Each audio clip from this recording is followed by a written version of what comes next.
হর হর মহাদেব, জয় শ্রী মহাকাল। এই যে দ্বীপের ভিডিও তোমরা দেখেছো, এই ভাইটা রামপুর থেকে যাচ্ছে বদ্রীনাথ ধাম।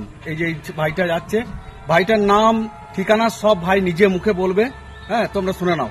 বলো ভাই, নামটা বলে দাও। আমার বাড়ি ভাতার থানা, বর্ধমান জেলা। আমি এসছি রামপুর থেকে, যাচ্ছি বদ্রীনাথ, ওয়েস্ট বেঙ্গল থেকে বদ্রীনাথ। আমার বাড়ি থেকে 1575 কিলোমিটার। 1595 কিলোমিটার রাস্তা রামপুর থেকে বদ্রীনাথ। কতদিন লাগবে জানি না, তা এরকম করেই যাবো, যতদিনই লাগবে। আচ্ছা, নামটা বলো। আমার নাম আশু বাগদি। আশু বাগদি নাম, আশু বাগদি। ভাইটা যাবে রামপুর থেকে বদ্রীনাথ ধাম, 1595 কিলোমিটার রাস্তা। কই তোমার বাবা মা? মা, এই যে ভাইয়ের মা এখানে এসছে, এই যে ঠাকুমা, মা, ঠাকুমা।